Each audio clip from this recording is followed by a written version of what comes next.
And take a look at this map of GoTriangle routes, the green buses that take you from city to city throughout the triangle. There's a lot going on here, but right now, rides on any of these routes are free, and they've been free since the pandemic started. But that could change soon, and these routes could also expand. WRAL's Brett Neese joins us live from Raleigh with how you can voice your opinion on this. Brett? Yeah, Jared, GoTriangle, they stopped collecting bus fares during the pandemic to help those hardest hit by economic hardships, as well as to limit some contact. But now that the pandemic is over, the Transit Authority is looking at ways to increase revenues to keep these buses running on time. For so many people, a bus ride is essential for everyday life. I use the bus every day, go to Chapel Hill, UC Hospital.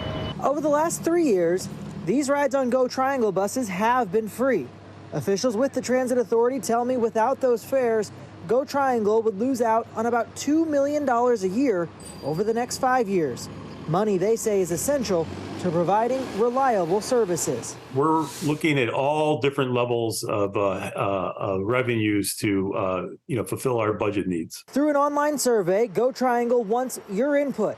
Among other things, it asks how often you use the bus system and whether or not you'd be willing to once again pay a bus fare. Now that we don't have the CARES Act funding coming in, all our costs have gone up since COVID hit. So we've added about $1 million in labor costs. Some riders are hopeful GoTriangle remains free and that other revenue streams can make up the difference. Put yourself in our shoes, man. Put yourself in the shoes of the ones that's out here that's struggling, that's trying to make ends meet.